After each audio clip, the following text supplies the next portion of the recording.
So we're on the floor of Money 2020, and I'm here talking with Jason Saltzman. He's head of insights at CB Insights.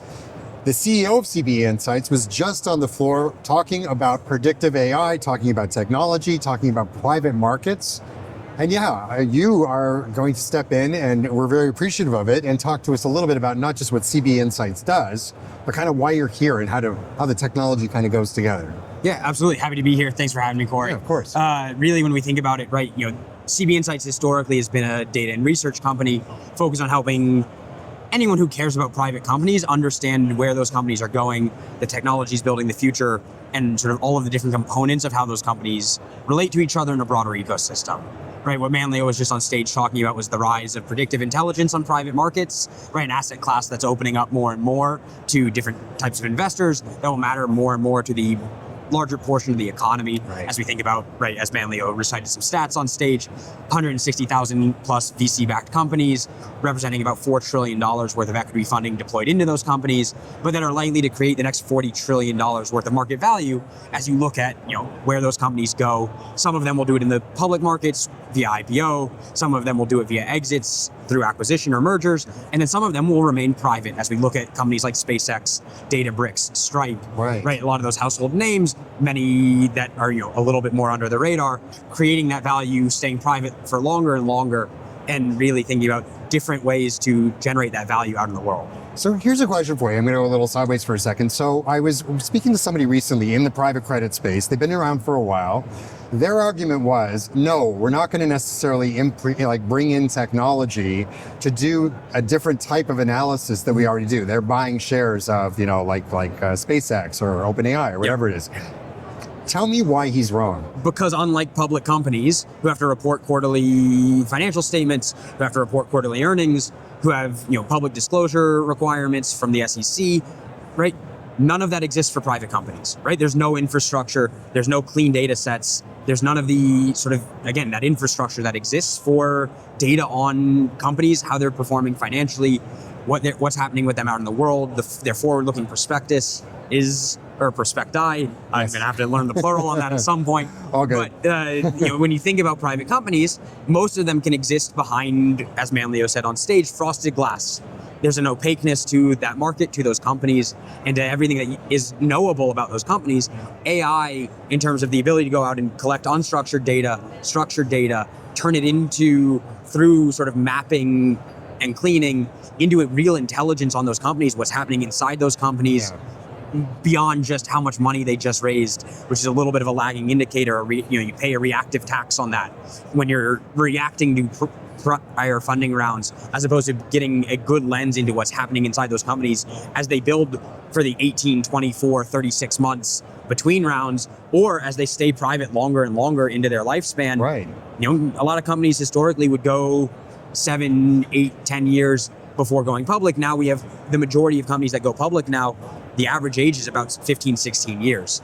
You need more lens into those companies. See, and I think you just nailed it, because that's what I think is, there's maybe a little bit of debate out there about whether the be-all and end-all is the IPO. I don't think anybody's saying that the IPO market is dead, not by any stretch, but maybe it's cooled. The process, or the time frame. Yeah, right? The process, the time frame, and there are more ways to get liquidity now as access to private markets, access to shares in private companies open up. They become more liquid assets, more tradable assets, and open up to a broader class of investors, right? The ability, to understand what you're investing in. I don't want to throw darts at a dartboard. I want to understand these companies with the same fundamental data, more differentiated data, and more context for what's happening between them and their public competitors, between them and the markets that they operate in, and everything that is going on, the same way I would do the diligence on a public company investment. So perfect segue. So talk to us about how CB Insights provides, or at least, what kind of type of tools, resources allow people to be able to do that. Absolutely. So very simply, right, we have trillions of data points on 10 million plus companies. Okay. Right, that includes both public and private companies, right? The reasons we care about the public companies is actually largely to do with their relationships with the private companies, right? Their investments in those companies, the potential that they acquire those companies, the partnerships that they have with those companies that signal things like commercial maturity and traction, right? If I'm partnered with a Fortune 500 company, that means I've made it to a certain level as a private company, right? When you look at those private companies, it's understanding the technologies they're building, the funding they have, where they're growing and expanding, what the exit probability is, what the commercial maturity is, what they're hiring for to maybe take a point solution or wedge product into more of a platform, right? How it all relates, right? Again, it's about creating as much of that complete picture of an ecosystem, as granular as a company at an atomic unit, and as broad as how that relates to economic value creation as possible. We've now historically been, we'd have the data, we'd give you the data, we'd write our own reports and do our own research with our expert analysts, and we left you with, here's some data, go find what you want. Right. Or we gave you if you were lucky enough that the report we wrote covered the sector you cared about, right? Great. If not, you're a little bit SOL. Now AI has enabled both on the data collection, data aggregation, and data cleaning, mapping side, right? A ton of new ability to extract insights from sort of unstructured data and make it structured to make that available, searchable, and usable, both for humans as analysts and then for AI agents and tools that we've now built to do things like M&A target analysis, to do things like instant SWOT analysis on any private company, to do things like hiring insights analysts, looking at a company's job openings and understanding, okay, this is the first time we've ever seen this company have an international job opening. What Global does that expansion mean? signal, Yeah. right? Where are they partnering with? Who are they hiring? What matters most to that company, and where they're going next? One of the panelists actually was talking about that, certain like key indicators that she looks for in particular through like data in general, and how some of that is really helping. So one thing we were just talking about before the camera started rolling was how you can't just slap a program or like an AI on top of the data. It's got to be refined. There has to be people behind it. So maybe talk to us a little bit about what you guys do in terms of, I guess, building these models out, and using AI to do that. So, I think first foundational step is everything that AI does for us on data extraction, collection, mapping, cleaning, all of the ways to put that data into a place where it can be usable and accessible. And then to think about, once you have that data usable and accessible, how do you get the intelligence out of it, move more into those workflows, and do more with that data so that you can get people further along the line, right? The analogy I always like is it's like a gold mining operation. Right? Look, I can sell you access to the river, I can tell you to go hire your own miners and buy your own pans, or now AI enables me to basically say, no, I can do the sifting for you. I can help you find the things you want. You tell me I want gold, and I can hand you that gold in terms of the companies you want to interact with as a investment target, acquisition target, partnership list, whatever it might be. AI really helps in sort of, the foundation is good, clean data, and then the ability to provide context on top of that data, largely informed by all of the decade plus of research that we've done, the expert analysts that think so deeply about their industries, that think so deeply about these workflows, right? We can infuse that analyst's brain into the AI through the context that we can provide it. And a lot of that starts to help pull out more and more of that differentiated signal, that predictive intelligence on where things are headed from the data itself. And just to back up, how much data are we talking about? Like how much history? Tell us, what's the history of CB Insights? Like when did you start collecting this stuff? So CB Insights is a roughly 15-year-old company. Again, started really as a data and research company. Right. Hoping to provide differentiated data on private companies and what they are as an asset class, what they are to the people who care most about them for things like investments, acquisitions, partnerships, business development, technological innovation. The sort of trajectory of the company has always been more data, more differentiated data, and then more workflow and better product provided in terms of what you can do with that data. And the last 3 years of the AI, LLM, GPT era has really unlocked the ability to sort of supercharge both ends of that spectrum on data collection and workflow production. Yeah, for sure. Now, obviously, you guys don't operate in a vacuum. There are competitors. So what makes CB Insights a little bit different, or what differentiates you guys, whether it's from a customer perspective, whether an offering perspective, AI, like you tell me? I think I'm going to focus really on where we've gone in the last 18 months, right? The ways that we've infused AI into, again, what I'm going to call both the data collection and then the workflow piece to get to predictive intelligence, as it says on the billboard behind me, or on a little booth billboard behind me, right? That's what matters most, right? Most of our competitors are funding databases. They tell you, the signal that is really a lagging indicator, and you almost pay a reactive tax on, right? If you're hearing about what's happening with a company based on the press release that comes with their funding round or comes with the acquisition announcement, it's too late.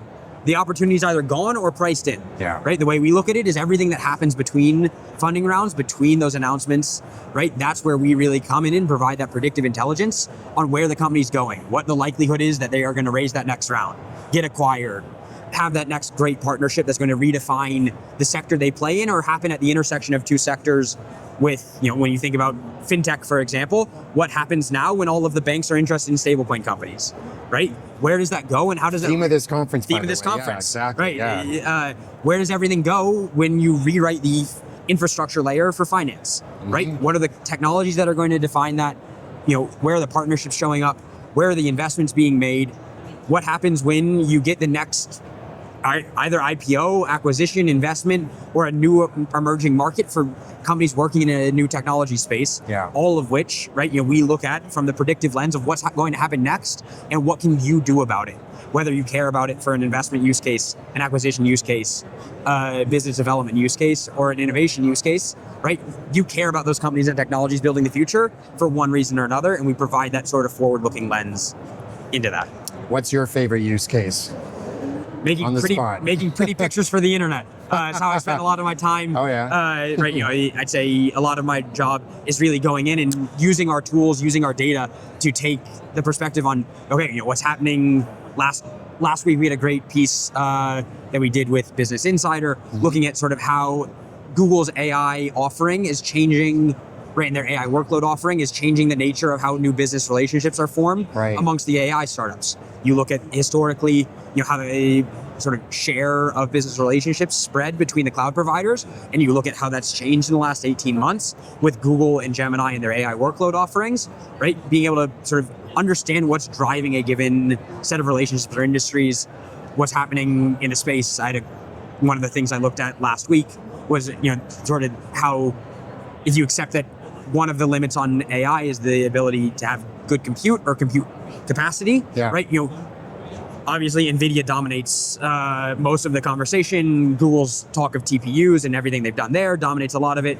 But we've also seen a lot of movement in terms of what's happening with, both the LLM foundational model developers or big tech companies or chip companies looking at how they can start to own more of the inference stack and own more of the compute stack, right? What are the companies working on the latest and greatest tech that either become acquisition targets or become, sort of the next definition or defining companies in that category, and where's the innovation? So I get to spend a ton of time basically trying to embody that predictive intelligence and come up with, using the tools, using the data, forward-looking prospectuses on where everything is going. I think it's both. I'm going to go with both. It's prospecti and prospectuses. You can, interchangeable.